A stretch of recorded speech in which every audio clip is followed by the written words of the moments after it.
Approximately 48.5 million Americans are grappling with substance misuse, and what many people don't realize is that approximately 50% of those people are using these substances to cope with mental health issues like anxiety, depression, ADHD, and PTSD. These are known as co-occurring disorders, which often go untreated. We want to change that, so Us Weekly is partnering with the Havas Project to bring readers a very special edition of the magazine called The Missing Issue, which is reframing the narrative on substance abuse and examining the stories of celebrities who have suffered with it, and we want to give them deeper context around the connection between substance use and mental health challenges. And here to help us shed some light on this is Stephanie Marquesano. She's the founder of the Havas Project. Stephanie, thank you for being here and sharing your story that is so personal to you. Stephanie, you're here to talk about your son who you tragically lost at just 19 years old. What would you like to tell us about him? Thank you so much, Dan. Thank you for having me. So Harris was the kind of kid who had a twinkle in his eye, a smile that lit up the room. Every single person knows a Harris. Oh. Engaging, humorous, athletic, empathetic, a poet.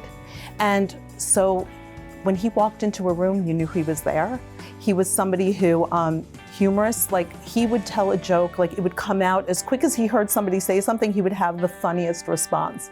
And so for us, you know, that it's such a profound loss, even 11 years later, like nothing changes, but he is so present. Like he was such a larger than life person when he was here that we feel him so deeply. When you scratch beneath the surface, everybody knows somebody dealing with mental health disorders, but people don't talk about it. And that's why it's important for us to talk about it, and normalize people getting help for these disorders. Exactly. So Harris died on a Wednesday. Mm-hmm. My daughter was a senior in high school. Harris was 19. His friends began coming home. His funeral was planned for Sunday. My husband and I looked at each other because everybody kept saying, where do we make donations? What do we do to support you and your family? And I'm an attorney by training. I hadn't practiced in a long time. I was a PTA president. I was on the school board in my community when my kids were growing up. And all I kept thinking was, every residential treatment program said he had this thing called co-occurring disorders. It was the first time that we had ever heard of it at the first time he went in a year and a half before he died. And I was like, I want to figure out co-occurring disorders. I want to figure out what we can do to prevent it and how we could treat it, because it didn't make sense to me that you said he had something and then he was gone.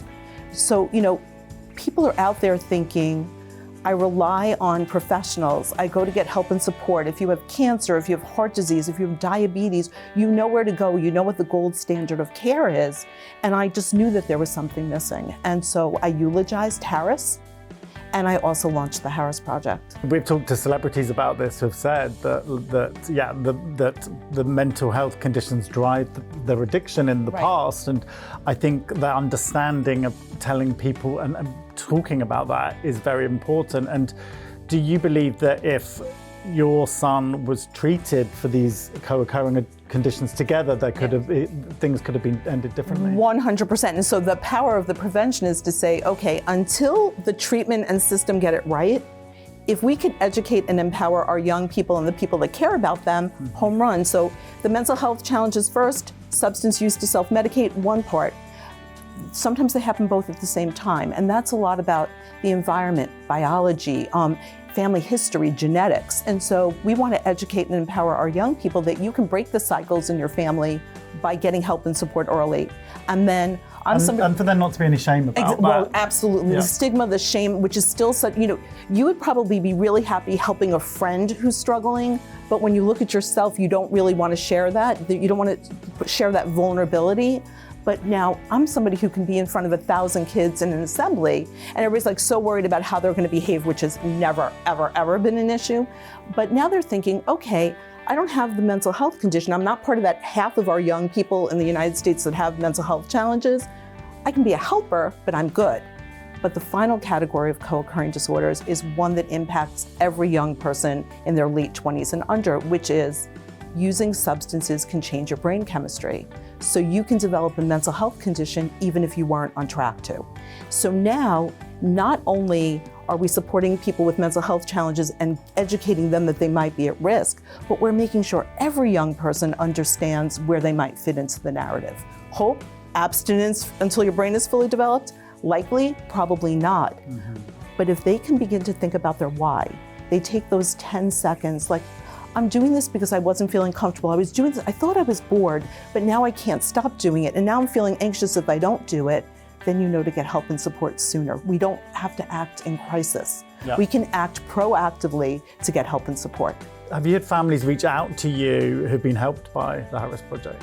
So yeah, so not only parents, but the young people themselves. And so in the beginning, when treatment and systems were kind of like, the big mountain to move and CODA was the happy, fun place.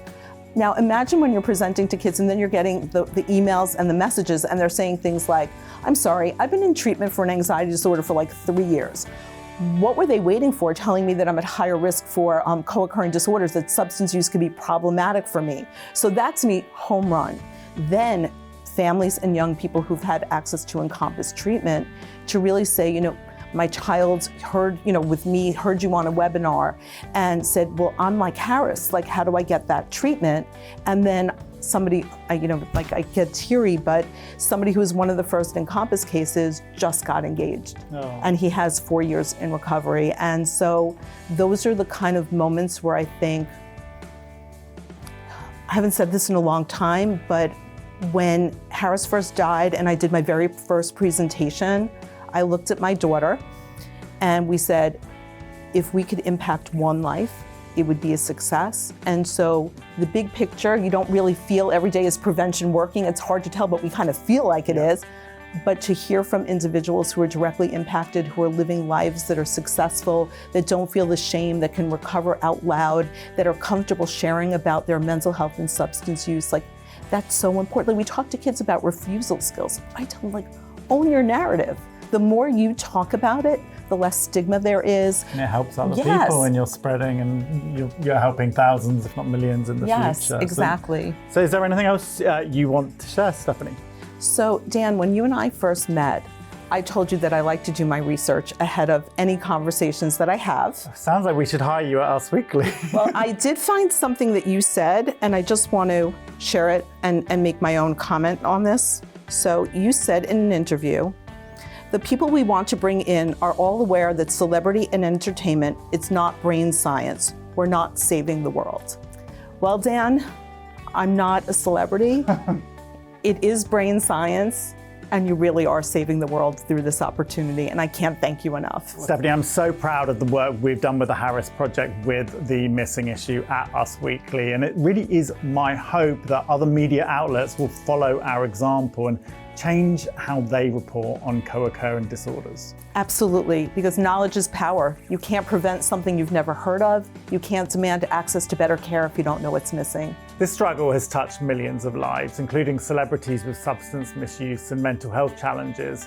In an effort to continue this important conversation, the missing issue will provide a more in-depth look at co-occurring disorders. Conversations with everyday people and experts on their experiences and details of celebrities' own struggles through treatment. In this special edition magazine, we re-examine the stories of celebrities, including Matthew Perry, Liam Payne, Juice WRLD, and Amy Winehouse, to retell their narratives with the deeper context that the world has missed. The magazine seeks to help readers understand the connection between substance use issues and mental health challenges for the celebrities featured and millions of other Americans, to help change the way we treat co-occurring disorders and ultimately, as Stephanie said, to try and help save lives. Thanks, Stephanie, for being here, and tell everyone where we can find out more information about the Havas Project, please. So theharrisproject.org is the first place. Instagram, we're the Harris Project COD. Same thing on TikTok. Thanks so much for joining us. Thank you so much for having me. I appreciate it.